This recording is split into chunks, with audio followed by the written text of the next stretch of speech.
Hello, good morning students. Today I am going to teach you the next part of the topic phonetics, phonetic transcription, and the title of the today's topic is organs of speech. Organs, the parts which help us, which enable us to produce speech sounds. In phonetics, the organs plays a very important role because they are used for production and generation of speech sounds. I am Dr. S. R. Bhargav, Associate Professor, Department of English.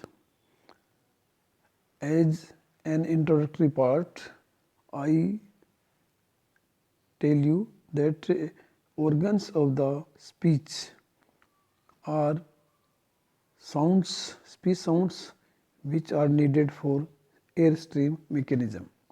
For the production of speech sounds, we need an airstream mechanism. Mechanism, instrument, or the way how our air passes through our mouth. For the production of speech sounds, we need an airstream mechanism.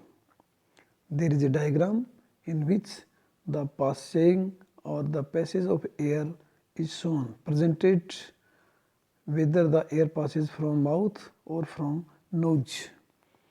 The sounds of most languages in the world are produced with pulmonic aggressive airstream mechanism.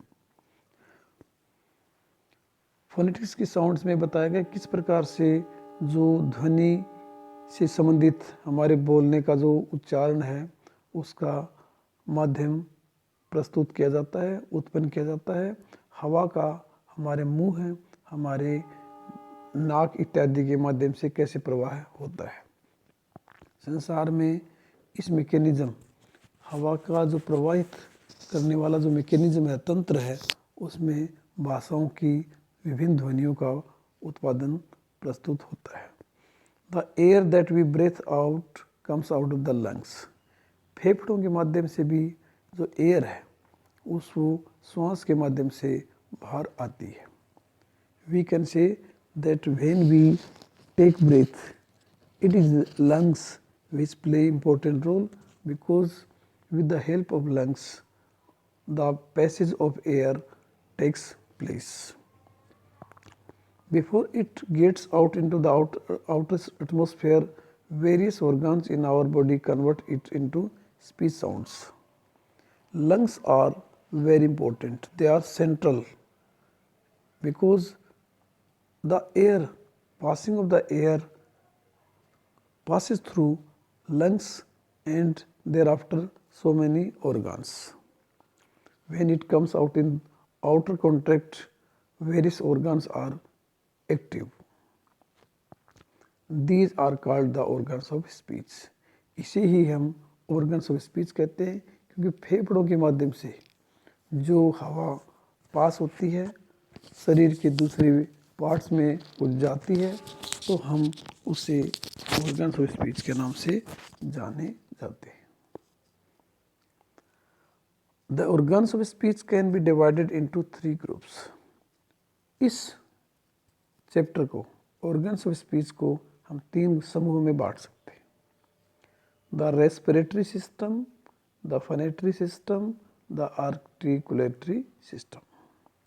Respiration, phonatory and articulatory. These 3 systems enable a person to produce speech sounds. What is the respiratory system? Respiratory system क्या है?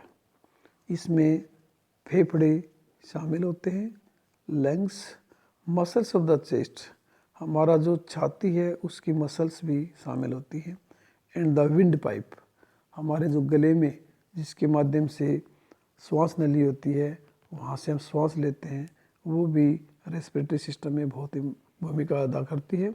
तो respiratory system में हमारे फेफड़े, हमारा जो छाती है उसकी मांसपेशियाँ और विंड पिप जो श्वास नलिका है वो काफ़ी रोल अदा करती है।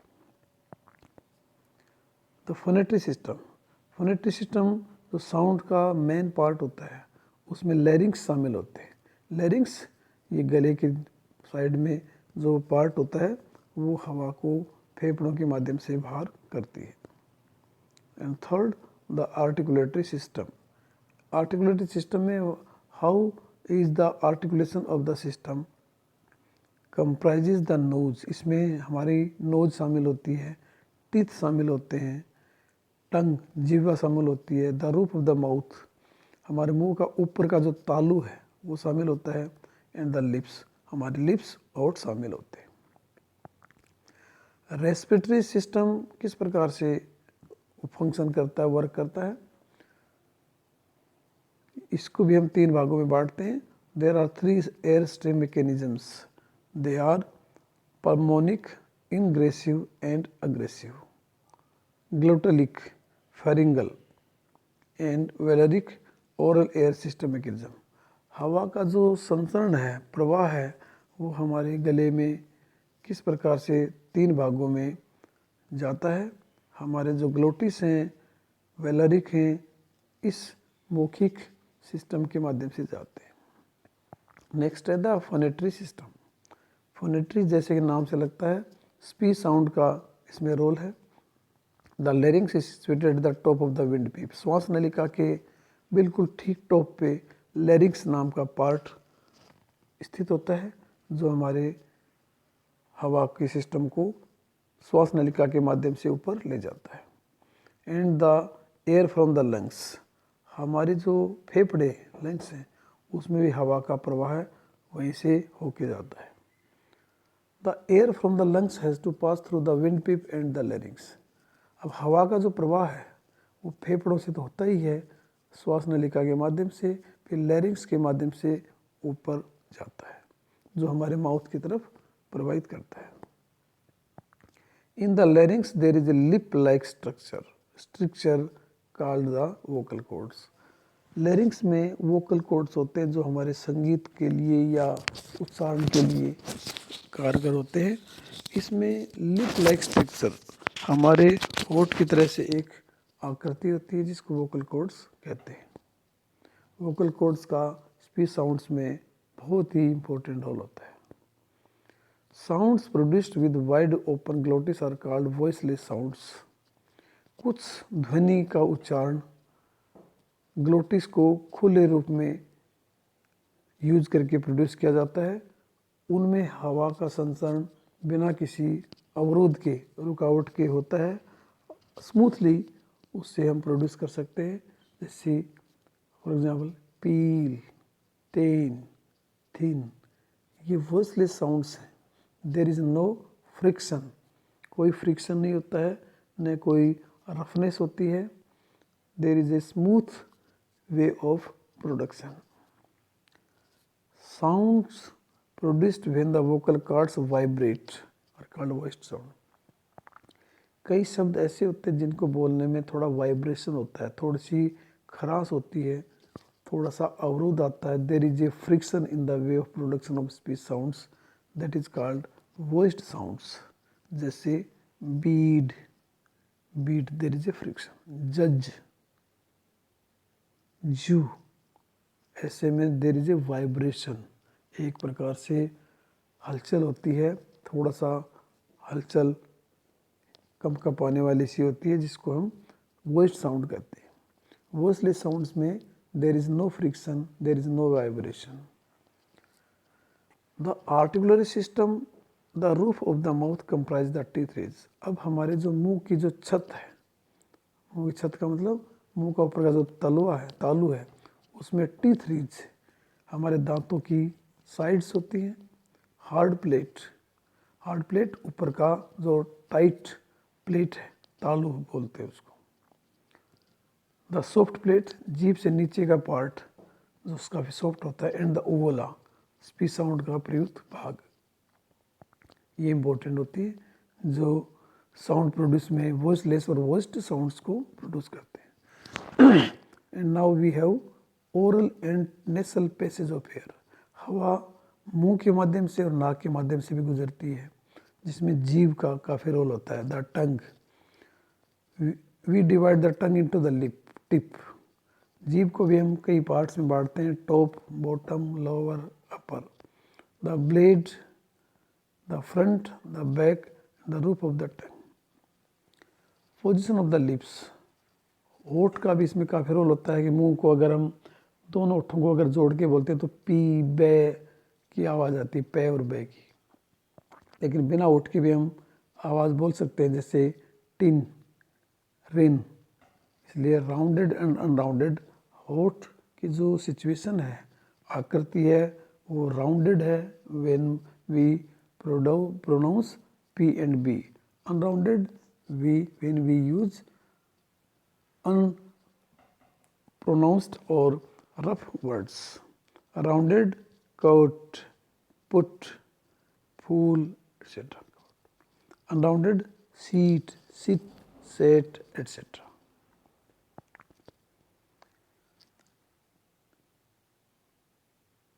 These examples have been presented before you, and now the question arises how the speech sounds are important for the purpose of examination. In examination, the students are asked to know the concept of phonetics, to know the examples of vowels, consonants, organs of speech, what is airstream mechanism, and what is the function of lungs, what are the organs of speech, how we can divide organs of speech in different parts, what are these parts, the respiratory system, phonatory system, articulatory system. Respiratory system में क्या है? Respiratory system जैसे बताया कि lungs, muscles of chest and windpipe. Respiratory system में जो आवाज़ है, ध्वनि, उसका संचारण होता है, जिसमें फेफड़े, छाती की मसल्स और श्वास नलिका शामिल होती है। फोनेटरी सिस्टम में जैसे बताया कि लैरिंग्स होता है, जो हमारी टॉप विंड पिप का पार्ट होता है। लंग्स के माध्यम से जो हवा है पास होते हुए विंड पाइप के माध्यम से लैरिंग्स तक पहुंचती है।